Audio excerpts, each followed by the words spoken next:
যখন এহসানুল হক মিলন সাহেব এই কথাটা বললেন যে প্রাইভেট বিশ্ববিদ্যালয়কে অনেক বেশি ফ্রিডম দেওয়া হলো, জঙ্গি প্রডিউস করা হবে, আসলে শিক্ষাটা আমাদের শিক্ষার্থীদেরকে নিয়ে প্রশ্ন আসে না, শিক্ষাটা আসে হচ্ছে গিয়ে এহসানুল হক মিলনের নিজের শিক্ষা নিয়ে। আমি একটা কথা বলি, এহসানুল হক মিলন না, মানে ওনাকে দেখলে আমার খুব উগ্র মনে হয়। ওনার আচার ব্যবহার এরকম যে উনি একাই সুপিরিয়র আর বাংলাদেশের সবাই হচ্ছে গিয়ে চিটার বাটপার। শুরুতেই বলতে চাই, দেখেন প্রাইভেট বিশ্ববিদ্যালয়ের যে ভূমিকা তা আমাদের আসলে আর নতুন করে বলার এখানে কোনো কিছু নাই। এটা তো আসলে 20 বছর আগের কাহিনী না যে আমরা ভুলে গেছি বা হচ্ছে গিয়ে ইতিহাস ভুলে যাবো এরকম কিছু। প্রাইভেট বিশ্ববিদ্যালয় যখন কথা আসে, আমি সর্বপ্রথম এখানে কিছু মানে সরকারের পক্ষ থেকে আমাদের যে মন্ত্রী সাহেব একটা বক্তব্য রেখেছেন এই 2 দিন আগেই। উনি বক্তব্যতে বলেছেন প্রাইভেট বিশ্ববিদ্যালয়ের স্টুডেন্টদেরকে যদি বেশি ফ্রিডম দেওয়া হয় তখন তারা গিয়ে মানে জঙ্গি প্রডিউস করবে এরকম কিছু একটা। প্রথম কথা হচ্ছে গিয়ে 18 তারিখে যদি প্রাইভেট বিশ্ববিদ্যালয়ের স্টুডেন্টরা না নামতো, আজকে আপনারা কোথায় থাকতেন এটা আপনারা আসলে নিজে একবার ভেবে দেখুন। দেখুন, বেসরকারি বিশ্ববিদ্যালয় নিয়ে যখন কথা বলবেন, আমার কোনো গ্রাজেস নাই হচ্ছে গিয়ে পাবলিক বিশ্ববিদ্যালয় নিয়ে, আমার কোনো রাগ ক্ষোভ নেই। কিন্তু যখন আমি দেখব যে এমপ্লয়মেন্টের লিস্টটা যখন আমি দেখব, 44% হচ্ছে গিয়ে এমপ্লয়মেন্ট রেট হচ্ছে গিয়ে প্রাইভেট বিশ্ববিদ্যালয়ের এবং 32% হচ্ছে গিয়ে পাবলিক বিশ্ববিদ্যালয়ের। এখন কথা হচ্ছে গিয়ে আপনি দেখবেন যে নর্থ সাউথের কথা যদি আমি বলি, তাহলে আমাদের যে আলামনাইরা, আমরা পাঠাও থেকে শুরু করে শেয়ার ট্রিপ থেকে শুরু করে ট্রাক লাগবে থেকে শুরু করে যতগুলো মাল্টিন্যাশনাল কোম্পানিগুলো আছে সবগুলো হচ্ছে কি নর্থ সাউথের অ্যালামনাই দ্বারা হচ্ছে কি ফাউন্ডেড। এবং পরবর্তীতে যদি আমরা বলি আরও যে মানে আমার যখন এহসানুল হক মিলন সাহেব এই কথাটা বললেন যে প্রাইভেট বিশ্ববিদ্যালয়কে অনেক বেশি ফ্রিডম দেওয়া হলো, জঙ্গি প্রডিউস করা হবে, আসলে শিক্ষাটা আমাদের শিক্ষার্থীদেরকে নিয়ে প্রশ্ন আসে না, শিক্ষাটা আসে হচ্ছে গিয়ে এহসানুল হক মিলনের নিজের শিক্ষা নিয়ে। যে আপনার কি শিক্ষা যে আপনি এরকম টাইপের ওয়ার্ডস এবং এরকম টাইপের ল্যাঙ্গুয়েজ প্রাইভেট ইউনিভার্সিটির স্টুডেন্টদের ক্ষেত্রে ব্যবহার করেন। অলসো প্রাইভেট বিশ্ববিদ্যালয়ের টিচার্সদের কথা যদি আমি বলি, আপনাদের যদি পিএইচডি না থাকে প্রাইভেট ইউনিভার্সিটি কোনো টিচার্সদের, ওনারা প্রফেসর হতে পারবে না। এটা হচ্ছে গিয়ে মিনিমাম আমাদের ক্রাইটেরিয়া। আর তাহলে কি আপনি বলতে চাচ্ছেন যে প্রাইভেট বিশ্ববিদ্যালয়ের এত হাই র্যাঙ্কের ডিগ্রি অর্জন করে তারা হচ্ছে গিয়ে মানে জঙ্গি টাইপের শিক্ষা দিবে, যারা আমাদের বাবা মা সমতুল্য তারা জঙ্গি টাইপের মানে আমাদেরকে প্রডিউস করতে তারা হেল্প করবে, এরকম কিছু কি আপনি বলতে চাচ্ছেন?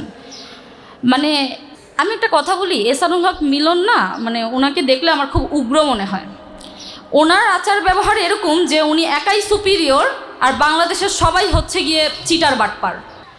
মানে উনি একাই হচ্ছে পিওর সোল, বাকি সব হচ্ছে চিটার বাটপার দিয়ে ভরা। বাট ওনার যেসব আচরণ সেগুলো আসলে খুবই উগ্রবাদী আচরণ। ওনার নিজের ল্যাঙ্গুয়েজ ঠিক করা উচিত আমি মনে করি, এবং ওনার নিজের যে কথাবার্তা আচার ব্যবহার যে মানে এগুলো আসলে আমি মনে করি যে ওনার আগে নিজের মানে নিজেকে ডেভেলপ করা উচিত। এটা একটা কথা। এরপরে আমি যে বিষয়টা নিয়ে কথা বলবো, দেখেন আমি মানি যে হলি আর্টিজানের যে ঘটনাটা, টেরোরিস্ট একজন টেরোরিস্টের কোনো বাবা মা নাই, কোনো সোসাইটি নাই, কোনো ইনস্টিটিউশন নাই। সো একটা সাধারণ মানে আমি সাধারণ বলবো না, মানে একটা ইন্ডিভিজুয়াল ঘটনা দিয়ে আপনি তো পুরো ইনস্টিটিউশনকে জাজ করতে পারেন না। প্রাইভেট বিশ্ববিদ্যালয়ের কথা যদি আসি, দেখেন আমাদের পলিটিক্স করার কোনো আমাদের পলিটিক্স করার কোনো স্ট্রাকচার নাই, আমাদের তো ডাকসু নাই, আমাদের কোনো ছাত্র সংগঠন নাই। বাট স্টিল আমরা আপনারা দেখেছেন যে প্রাইভেট বিশ্ববিদ্যালয় কিভাবে রাজপথে ছিল এবং 24-এর যে গণ অভ্যুত্থান সেটা সফল করেছে।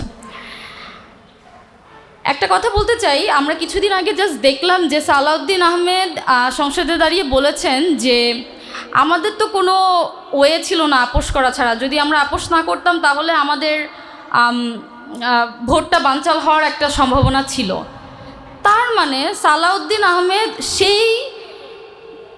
সেই সংসদে দাঁড়িয়ে তিনি এটা মেনে নিচ্ছেন যে ওনারা সারা বাংলাদেশের যে গণভোট এবং গণরায় এর মাধ্যমে যে এতগুলো মানুষ যে প্রায় 68% থেকে 70% মানুষ হচ্ছে গণভোটের পক্ষে রায় দিল, এটা পুরাটাই ওনারা মেনে নিচ্ছেন না এবং জাতির সাথে তারা গাদ্দারি করেছেন।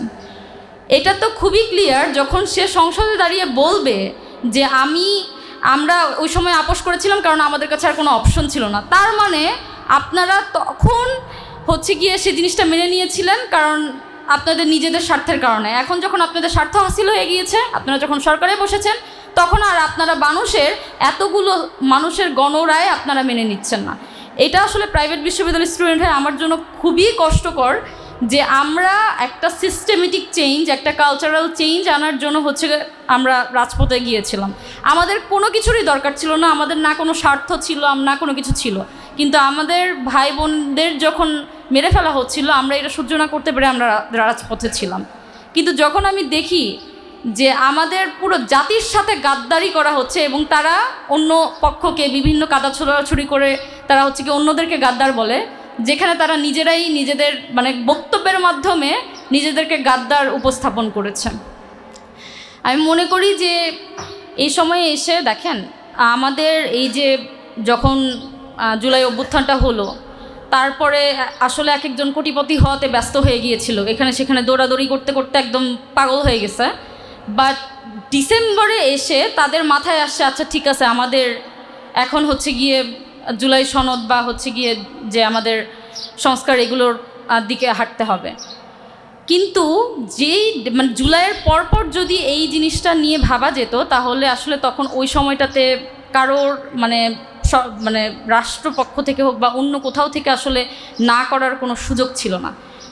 আমরা মেনে নিচ্ছি ঠিক আছে তাদের ভুল হয়েছে সব কিছু, বাট এখন আসলে at the end of the day আমি মনে করি আমার এটা পার্সোনাল, এখানে অনেক ভাইয়ারা আছেন, আপুরা আছেন, ওনাদের হয়তো বা পার্সপেক্টিভ ডিফারেন্ট হতে পারে, বাট আমার পার্সপেক্টিভ থেকে আসলে এনসিপি যথেষ্ট কাজ করে যাচ্ছে জুলাই সনদ বাস্তবায়ন এবং হচ্ছে গণভোটের জন্য। আমি মনে করি পার্সোনালি আমরা আমাদের দিক থেকে যতটুকু সম্ভব তাদেরকে এই জিনিসটাতে সহায়তা করা, আমাদের নিজস্ব যদি কোনো ধরনের স্টেপ নেওয়া প্রয়োজন হয় বা স্ট্যান্ড নেওয়া প্রয়োজন হয়, আমরা হচ্ছে কি ব্যক্তিগতভাবে সেইভাবে যদি হেল্প করা সম্ভব হয় আমরা ডেফিনেটলি করব। আর আমি সত্যি বলতে যে